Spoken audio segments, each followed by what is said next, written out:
Hello, everybody. I'm glad you're here. Before we start, I wanted to show you something really cool I found. So this is Piedra del Peñol in Medellin, Colombia. It is a huge monolith. It's about 200 meters tall, and it weighs about 66 million tons. But there is a really cool fact about this monolith. My favorite fact is that to get to the top, you have to go and climb 659 steps. That's a lot of steps. And what do you get when you get to the top? You get this amazing view. And you might be wondering, why am I showing you this? So first, I wanted to show you that monoliths can be cool, but also monoliths can be really painful. And hopefully this presentation is going to give you a lot of the tools to identify, how to move away from a monolith into more distributed architecture. And I hope it doesn't feel like climbing nearly 700 steps. I hope this presentation doesn't feel like that. But at the end, you get an amazing reward and a lot of things that you can take back to your companies. So the name of this presentation is Micro Frontends, the Evolution of Frontend Architecture. What you can expect from this talk? Well, this is going to be a journey through the evolution of front-end architecture. You will get answers like, what's the difference between monoliths, monorepos, and micro front-ends? Do I need micro front-ends? What are the risks of distributed systems? And also, there will be a lot of practical advice on how to embark on your distributed system journey. So, my name is Ruben Casas. I am a staff engineer at Postman. I also have a master's degree in Internet and distributed systems. And distributed systems is exactly what we're going to be talking about today. So let's get started. So there is a big problem with software. Software has this annoying tendency to grow. And that's like the natural state of software. Things just get too big at some point. And the problem is when things get too big, when things start growing and growing, there is a point where things start to break. And the problem when things start to break is, well, what do we do about it? We as engineers, we love solving problems, and we have to do something about it when things are breaking. So that's why a lot of companies have started this journey into a distributed architecture, and they want to implement a distributed architecture. However, there is a problem. This happens. We thought it's going to be easy. We think that, we can embark into distributed architecture, and we thought, okay, this is going to be easy. But let me tell you something. It is not easy. Distributed systems are hard. Let me just say that again. Distributed systems are really hard. And also, there is another problem, and it's like halfway through the journey into distributed systems, we realize that we don't even know why we wanted distributed systems in the first place. And the problem that we wanted to solve is still there, but there is just a big difference. The problem is still there, and the difference is now your problems are distributed across multiple layers. Oh dear. So this is a big problem. Now, before this embarking into distributed system journey, I think it's very important to examine all your options. And I will give you a pro tip. Please make sure that you solve the problem that you wanted to solve at the beginning. Now, how do you solve that problem? You can't look at the options on how to solve the problem if you don't know what the problem is in the beginning. So from the first place, so let's define what's the problem that we need to solve. So do you have a problem? Let's start there. So ask yourselves, do we actually have a problem, or are our systems just working fine? If you don't have a problem, you don't need a distributed architecture. I think if you're doing fine, they just save yourselves the complexity, and just this is a very informative talk, but it will probably save you a lot of problems and complexity. But that's probably not the case, right? there are a lot of problems in software. And I said, the tendency of software is to grow, but also to get complicated and have problems. So the thing when we have the problem identified is that we can also have the right incentive. So when you start from the problem, you have the right incentives to solve that problem. I am not here to tell you that you should go and implement a distributed architecture or micro frontends, or micro frontends are the best thing in the world, because that's not what I'm here to do. I want to show you how to implement the best architecture to solve your problem. And I want to show you how to reach that outcome. I'm not going to be focused on a particular tool or architectural pattern. And what's that outcome? What does outcome look like?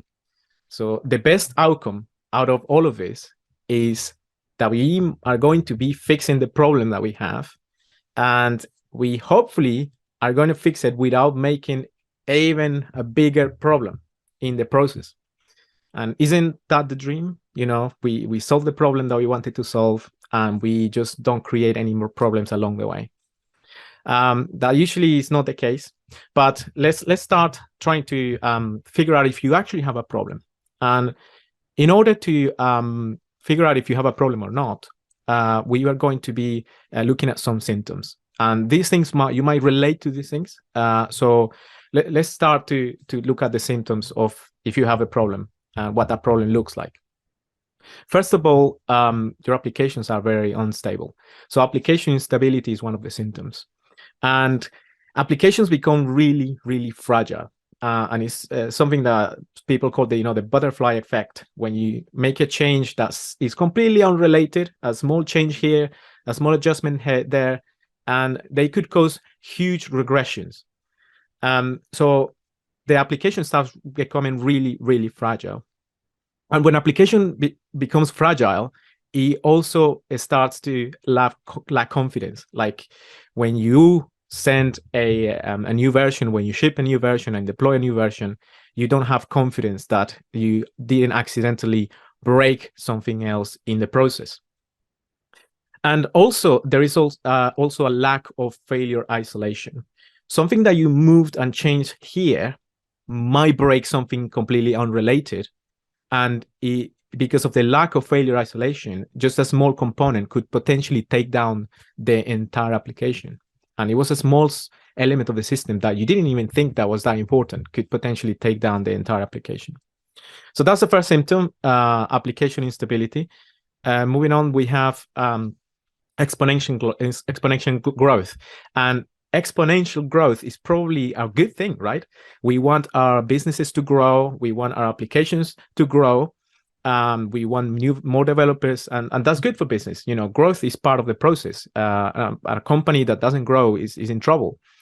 But the problem with growth, and especially when it's exponential growth, when you are hiring a lot of developers, when you are writing a lot of features and you end up with an increased numbers of lines of code and developers, is that things that used to be really fine and work well when the application was small and the teams were small, just suddenly start becoming really complicated and things start to break. So the CI/CD pipelines become slow, the deployments become really slow, and you have difficulties scaling the technology and the organization. So exponential growth will just start revealing some of these issues as you start growing. Another symptom, and this one is very important, is organizational issues. So the organizational issues are mainly why people want to move into a distributed architecture. The technology is probably not the main reason. It's usually because the organizations grew so big, then you start having a lot of problems, like lack of team ownership, people stepping in each other's toes. Developers, new developers require a lot of context to come and contribute. It's really hard to make changes because you don't really know how the code works and how everything works. And there are really, really steep learning curves and really overwhelming code bases. So you can imagine when you started at a new job and you are presented with this huge code base and you don't really know what to do, and you need to learn the context of A, B, C, and D before you can make a change. Those are the types of organizational issues that are moving people towards looking at alternatives for like a distributed architecture. So we have a problem, and if you do have a problem, let's investigate. Okay, what are the ways we can solve the problem? So the thing is, there is not one single way of solving this problem. There are many ways of solving this problem, but at least we have defined that we have the problem. There is another big problem, and is that people like to go from 0 to 100 and try to solve this problem, going from a monolith to a fully distributed architecture, so 0 to 100, without actually going through the steps of what the problem is for us and finding or exploring all those alternatives in the middle. Like a fully distributed architecture is a very complex system. And if you go from 0 to 100 to fully distributed architecture, you will encounter even more problems. So to illustrate this, I have created something what I call the distributed and decoupled spectrum. And it's a diagram that will show you what steps you can try before going into a fully distributed architecture. And here it is. Let me present it to you. This is the distributed and decoupled spectrum. So we have the monolith, and we have modular monoliths, integrated applications, and finally micro frontends. We're going to be exploring each one of these steps and the pros and cons of these different types of architectural patterns, and we will choose which one is the best one for you. So let's do it. Let's start with the humble monolith. So the monolith is the traditional old school monolith, which is basically how most applications start. Most applications start as a monolith. So if you don't think that you have a particular architecture, you probably have a monolith. You are using a monolith. And the definition of monolith that I want to clarify here is mainly as a single unit of deployment. So you deploy the whole code, including the front end, back end, and database. And we will explore a little bit more about this in a minute. But it's a single deployment unit. That's why I like to call the monolith. And the problem with the monolith is they have this like bad reputation. Like people have associated monoliths with legacy code, with bad patterns, with things that don't work and things that are legacy and old. However, monoliths are fine. Some monoliths just work fine, and they could scale to millions of users. I mean, there are a lot of companies that are built on monoliths, and for them, it works fine, or at least they seem to manage the problems a little bit better. So they get a lot of hate, but actually the problem is not the actual technology. It's that applications start to grow, then the monolith might not be enough for what you want to do and how your organization is evolving. So let's explore the different types of monolith. So there are three types of monolith I want to discuss. The first one is the full stack monolith. And then we have the front-end monolith. This is the front-end track, so we will be focusing mostly on the front-end monolith. And there is a new variation here, which is probably is the same. We are going back, and which is the new monolith, or what I call the meta framework in front-end. But let's take one by one, and let's explore what the types of monolith are out there. So first is the full stack monolith. I mean, this is, back in the day, what people are used to, front end and back end are together. We have all the code in one place. We have a single data store, and again, it's a single unit of deployment. So before all the JavaScript frameworks and splitting into microservices, we used to have like just a full stack monolith. That was the de facto. Just a humble full stack monolith, and you can have different data stores, but it's usually everything is in one place, single unit that gets deployed to your users. Now, what are the pros and cons of the full stack monolith? Well, the pros of the full stack monolith are that it's easy to develop. I mean, it's how you get started. Code management is really easy in the early stages of a project. Everything is in one place, easy to find. Easy to modify because everything is in the same code base, and there is not a lot of mental overhead here. So you can find everything, and you can deploy, and you can do things really fast at the beginning. But what are the cons? What happens? Well, the cons are slower. The development gets really, really slow in the later stages of the project. So at the beginning, everything was fine, but then as soon as you start adding more developers and as you start adding more features, and the project gets old and older, you start having issues with speed. There are also a problem with the scalability, and there is a big difference between the full stack monolith and microservices and front-end monolith in terms of scalability that I'm going to discuss in a minute. But mainly the problems with the monolith are that everything is coupled. There is a lot of things that are just intertwined, and there is a lot of there is lack of flexibility. And at some point also, because the monolith is so large and there are so many lines of code, then the code becomes really hard to reason about. And there is a lot of mental overhead. And those are the issues that we described at the beginning. When you start looking into a code base and that code base is really, really convoluted and you don't know where to find things and everything is mixed together. So this is the full stack monolith. There are some examples. I'm going to be doing pros and cons and also some examples.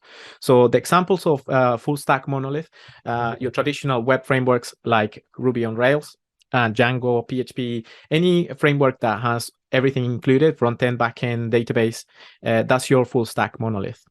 There are some companies there, using this pattern, of a monolith. There are many. The problem is it depends, like I like to say. So, but I found like Stack Overflow still using a monolith, like a traditional monolith, where they have everything, including the database and their own data centers, and they have a monolithic architecture there. And there was a blog post recently just talking about how they managed to scale Stack Overflow with a monolith. Also, GitHub is an example. The thing with GitHub is not black and white traditional full stack monolith. There are some changes that they have been making, but it was like the traditional example of a full stack monolith using Ruby on Rails. So we go into the next part of this, which is the front-end monolith. The front-end monolith is just became a thing because of the advent of microservices. So the backend team just decided to have a detour and say, I'm going to do my own thing. See you there. Bye. And we are going to do our microservices. But then the front end just remained as a monolith, as a single unit. And as companies started to separate, the backend and front end, the front end didn't really catch up. They caught up with the trend of splitting things into individual services, and we end up with the front-end monolith. So you have this particular flavor of monolith where single-page applications and the API plus model where you communicate to backend services through APIs. And basically, single-page applications make the front-end monolith like a more popular choice because we have everything in the backend that you can communicate through APIs. So we have single-page applications, which made the front-end monolith pretty popular. So from now on, if I talk about the monolith, I think I'm likely referring to the front-end monolith, because at the end of the day, this is a talk about front-end track. So I'm going to be talking about the front-end monolith. If I say monolith, it's likely, unless there are some exceptions, and I'm talking about the front-end monolith. So the front-end monolith pros and cons. So the pros is, well, the backend can evolve independently. They can do their own thing, choose their technology, do their microservices, Kubernetes, and everything they wanted. And the front-end is self-contained. And we can have it here, and we can use our frameworks and things that we want to use. So you can have the new JavaScript tooling, more flexible, modern technologies in the front end. And you also get, all the benefits of single-page applications in terms of flexibility, modularity, etc. So you can have a really good UX and things that we all love, which is a good developer experience as well for the front-end monolith. What are the cons? Well, the cons are, there are the same problems as the full-stack monolith. However, they are confined now to the front-end only. So because the front-end and back-end separated and you can deploy the back-end independently, well, it's a bit more self-contained and more confined. but this depends on the size of the application and the number of developers. You could have really fine front-end monolith for just a small front-end team, but again, the problems start to appear when you start scaling and having more developers. Examples of the front-end monoliths, well, we have all the modern front-end libraries that connect to from backend through APIs and single-page applications like React, Vue, Angular. Talking about libraries, and most companies that have embraced microservices usually rely on the front-end monolith or a front-end library to control the view layer. So our view layer is now separated, and the backend is separated. So we have all the frameworks. Now let's make a stop here. So there is this thing lately, this merging trend that I have seen, and people are asking, are the monoliths cool again? And these full stack monoliths or front end monoliths, are they cool again? And the reason people are saying that is because there is a rise on the new front end monolith type, aka meta frameworks. So there is this rise of meta frameworks, and the meta frameworks, you will encounter your Svelte, Remix, Next.js, and all of these meta frameworks that are trying to make the monolith cool again. It's not just monolithic architecture. You could have it more distributed with these frameworks, but the principle is that they provide you with out-of-the-box features, like server-side rendering and bundling, authentication, routing, all of this. But also they have been doing something really interesting, which is they are bringing back the back end closer to the front end. So it's a front end framework, but they are saying, oh, actually, let me have some API routes here. Let me connect to the database and run just server-side code only, and have your loaders just connecting to them. But you can also have the flexibility to connect to APIs. So it's not as restrictive as the traditional full stack monolith where you just have a database connection and that's it. These ones are a bit more flexible in terms of what the data comes from. And you can decide to just start with the backend included in there, but it's so modular that you can extract it away and move it into microservices later on. And then you just switch that interface, which is communicating to APIs. So this is a really, really cool trend that is happening today, which is the meta frameworks. They are bringing them back, and there is an improved modularity here.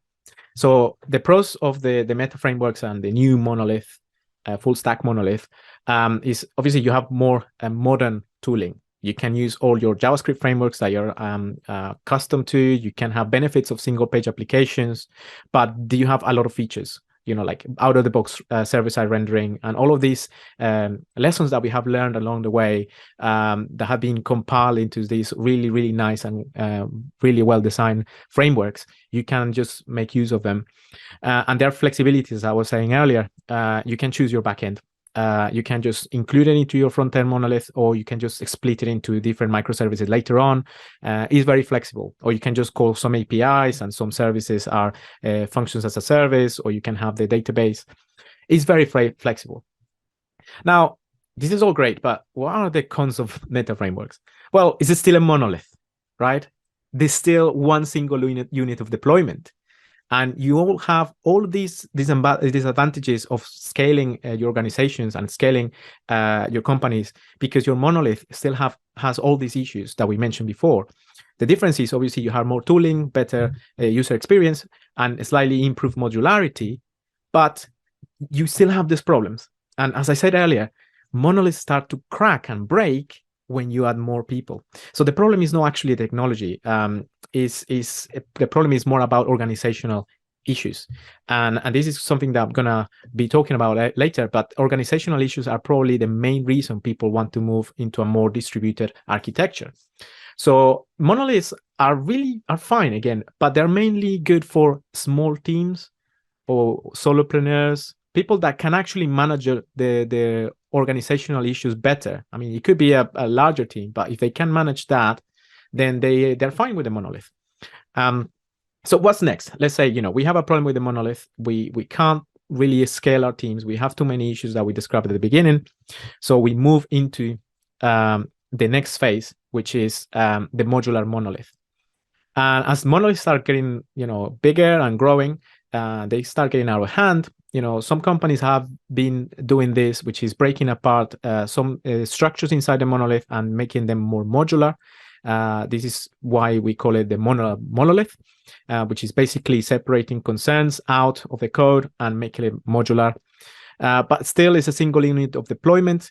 And the good advantage of a modular monolith is that you are getting a little bit more modularity, really good boundaries, but you don't have all that complexity of maintaining multiple units of deployment. So you avoid a little bit of complexity there. So the pros of a modular monolith are more scalable.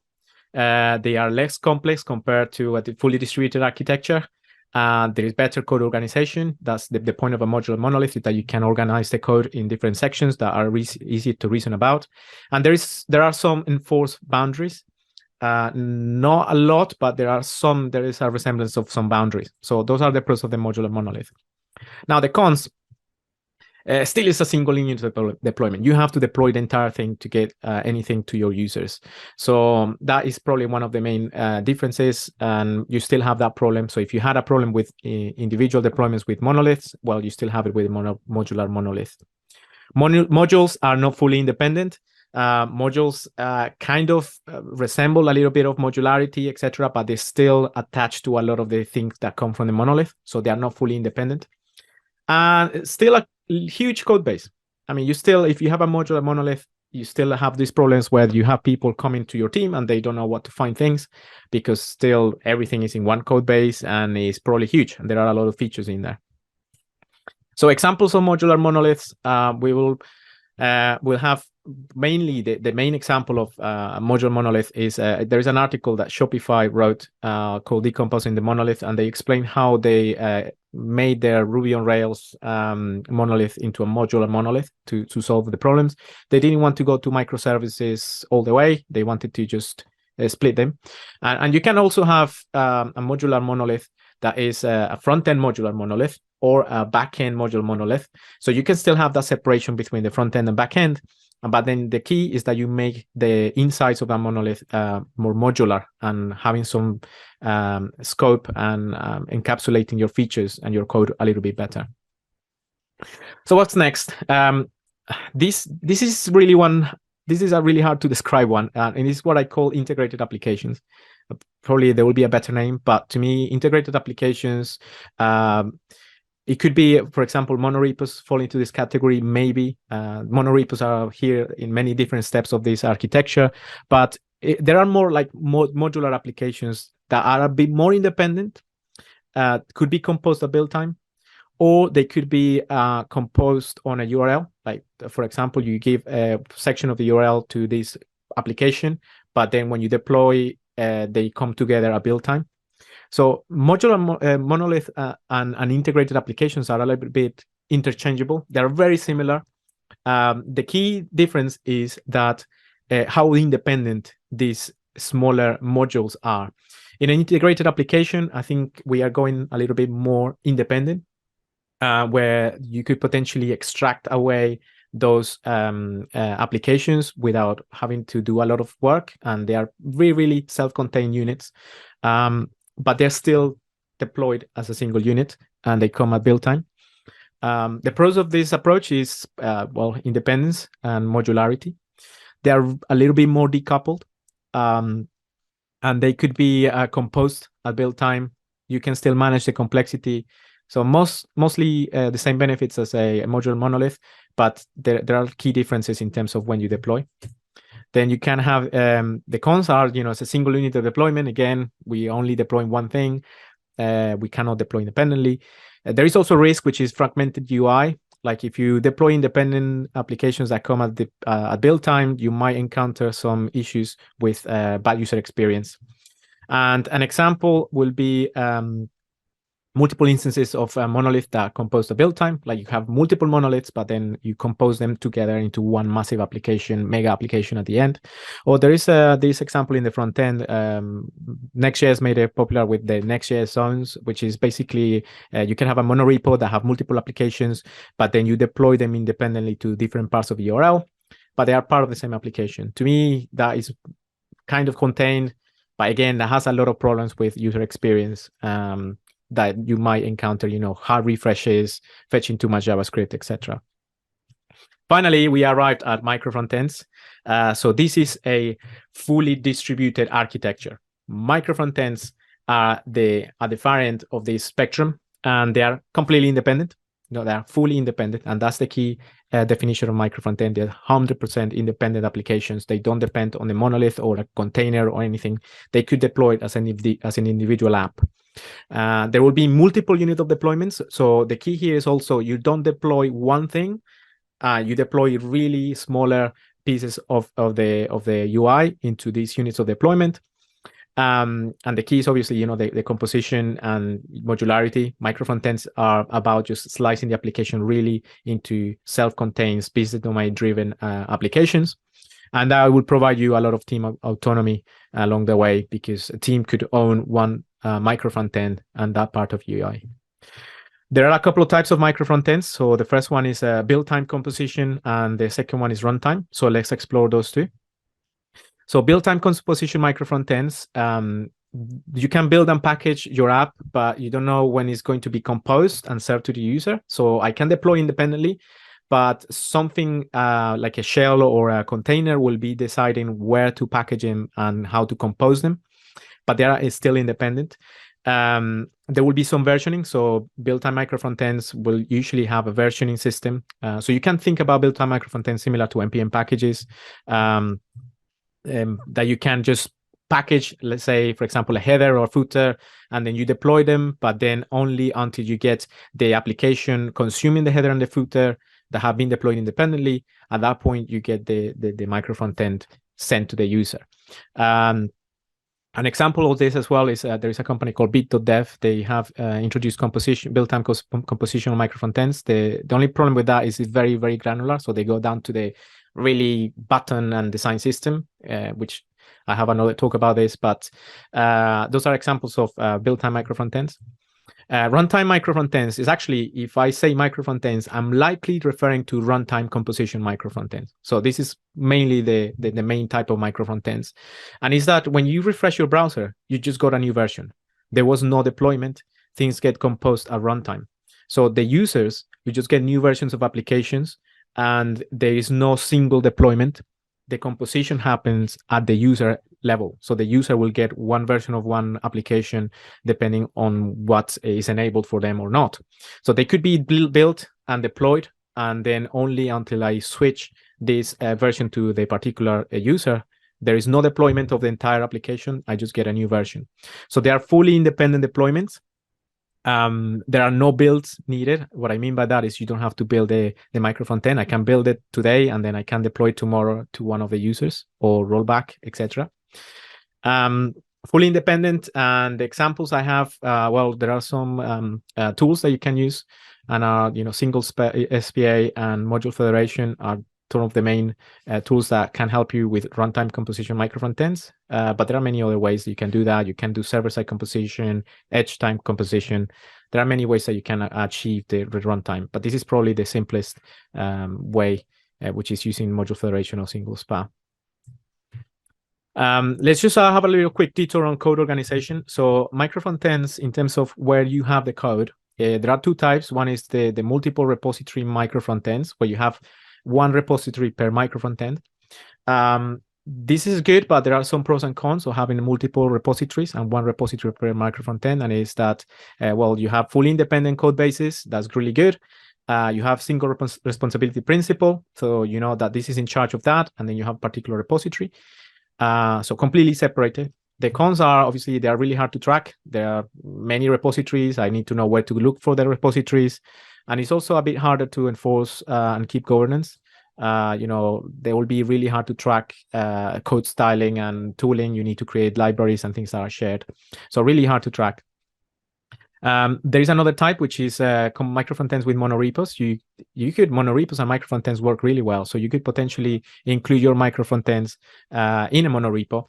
And the pros is, well, you have still independent applications, but they have cohesion. So you can share some code and some libraries.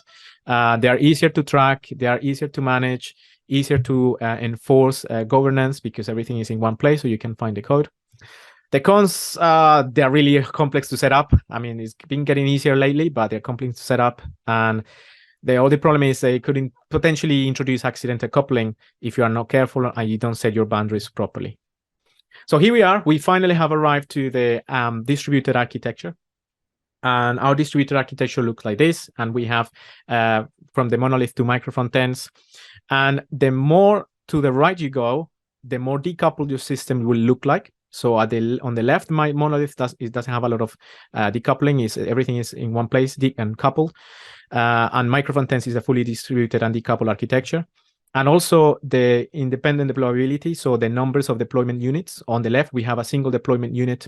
And as we move to the right, we end up with the micro frontends, which is multiple deployment units. It's also, when you go to the right, the number of people and teams tends to increase. And also, if you do that, the complexity also tends to increase. Okay, so did we forget anything? Do we have anything else? Yes, there is one more thing missing, which is the distributed monolith. So this type of architecture is an accidental architecture, which is called the distributed monolith. And we're nearly at the end, so I just prefer to explain this as a story. So once upon a time, I was working with a senior engineer, and that senior engineer just came and said, actually, this micro frontend architecture is really complex. We're having a lot of issues. So the first issue was like deployments are taking 5 hours plus. We have 70 modules on micro frontends. If something breaks in the middle, we have to roll back and start again, and that potentially will take 5 hours to roll back. And that was insane. I was like, what's going on? What are you doing? This is insane. These are not the point of micro frontends and distributed systems are to solve these problems, not to make these problems worse. And the problem is, the downside of the distributed monolith, which I just described, is that you could end up with all the complexity, the downside of monolith and the downsides of distributed systems, and you are not solving your problem. You just ended up with a system that is really complex. And this is one of the main risks of distributed systems and architecture. Some of the other risks include complexity. I just mentioned, all organizations are different, so your implementations will be different. So don't expect something that is really like normalized. You will find really a lot of edge cases in a distributed architecture. And also pushback, you will find pushback if you have tried microservices, micro frontends, and distributed systems are really hard. Consistency, especially in the front end, how you make something that is distributed, have that visual cohesion and making sure that things look the same, even though in the background they're made up of multiple things. Also incorrect splitting. In the story I just told, the splitting part was probably one of the factors. They had too many micro frontends. They had 70, and they probably sliced them in the wrong place, which means that they are still coupled, and that's why they ended up with this problem with too many micro frontends and the distributed monolith. So, but the benefits of a distributed architecture are huge. So you can have team autonomy, faster time to market because you can deploy just smaller changes to production. You can scale your teams. You can also the scaling is mostly for micro frontends is organizational. I know with microservices you have the scaling of services, actual horizontal scaling of the infrastructure. Micro frontends, the benefits are mainly organizational, so you need to bear that in mind. So you need to make sure that the benefits, you're not going to get faster applications. You probably end up, if you're not careful, affecting the performance if you're not careful. So mostly organizational, the benefits. And the little known benefits is when you manage to get the right architecture, you will find things like this. So continuous deployments, instant rollbacks to production. Production can just roll back in 1 second because you just switch the version and then the new application is there. A/B testing, and really cool one is chaos engineering and self-healing. Like you could potentially end up in if part of the application is failing, then load another version, and really cool stuff and benefits that you can get with micro frontends and distributed architecture. So in conclusion, I like to do takeaways rather than conclusion. You might be wondering, where do we start? What can we do? Where in that scale we are, where we want to go? It's really hard, But if there is one thing that you can do today, I'll tell you, one thing that you can do is this. So for a distributed system to be distributed, it has to be decoupled first. I think I said that. I'm not sure if someone else said it, but you need to decouple it first. So if you get a takeaway from this presentation is decoupling.